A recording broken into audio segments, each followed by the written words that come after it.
This video explores the concept of crystalline structures, focusing on their fundamental importance in material science and engineering.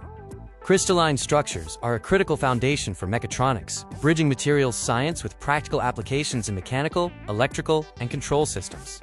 These structures are vital for electrical components, enabling semiconductor behavior in transistors, piezoelectric sensing, and the performance of smart materials.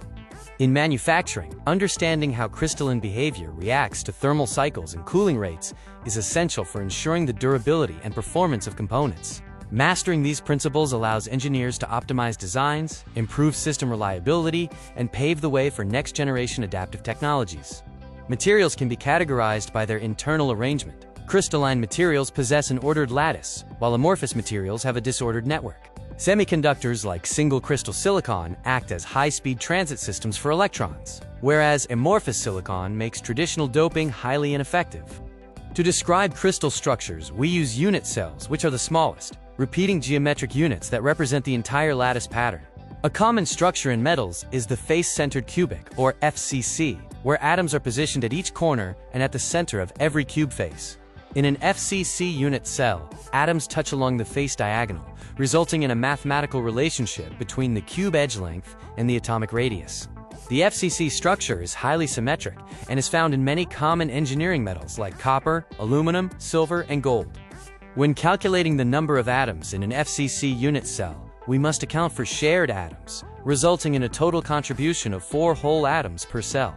Two vital properties for characterizing these structures are the coordination number, which is 12 for FCC, and the atomic packing factor. The atomic packing factor for FCC is 0.74, representing the maximum density possible for identical spheres, a trait that benefits metals by maximizing electron shielding. Finally, calculating the unit cell volume and verifying the packing factor are essential tasks for understanding the efficiency and properties of FCC materials. Let us walk through the calculation for an FCC unit cell's geometry.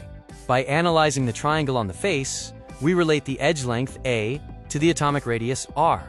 Building on that geometry, we calculate the atomic packing factor, or APF, which is the ratio of the volume of atoms in a unit cell to the total unit cell volume. Moving to another common metallic arrangement, we have the body-centered cubic, or BCC crystal structure, defined by atoms at all corners and one at the cube center. The BCC structure is characterized by its unique atomic geometry, where the center and corner atoms touch along the cube diagonals, linking edge length and radius. Regarding BCC composition, each unit cell contains the equivalent of 2 atoms, one from the combined corners and one full atom at the center. BCC structures have a lower coordination number of 8 compared to FCC, leading to a lower atomic packing factor of 0.68. When calculating the APF for a BCC structure, we use the specific volume formula that accounts for the 2 atoms per cell and the diagonal geometry.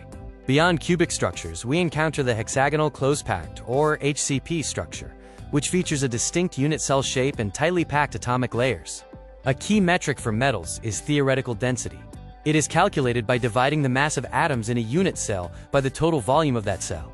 To find density, we use the number of atoms per cell, their atomic weight, the unit cell volume, and Avogadro's number.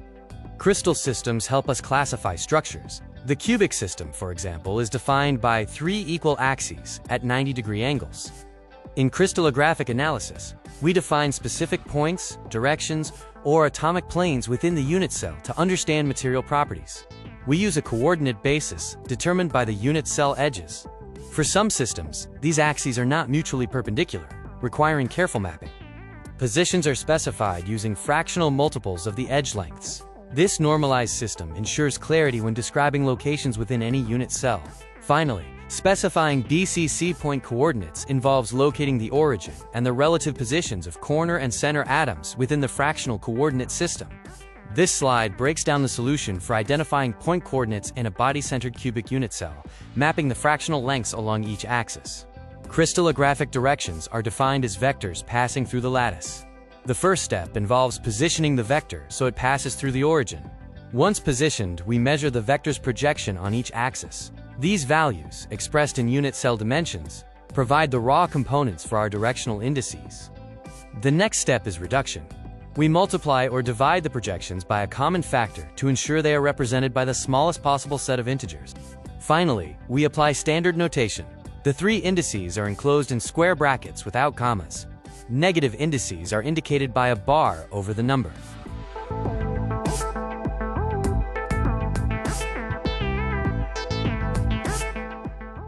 The solution for this example involves translating the vector, measuring the projections, and reducing them to the appropriate integer indices. This second example demonstrates the process further, reinforcing how we assign indices to complex directions within the crystal lattice. In this final example, we walk through the step-by-step resolution of a specific directional problem, confirming our understanding of the notation rules. To find the linear density of an FCC structure along the 110 direction, we account for the fractional contribution of atoms intersected by the vector. The closed-packed crystal structure is defined by atomic layer stacking. We start by labeling the centers of atoms in a single plane as A positions. Finally, the stacking sequence follows an ABC-ABC pattern, where the third plane aligns with the C sites, creating the stable, repeating structure of FCC metals.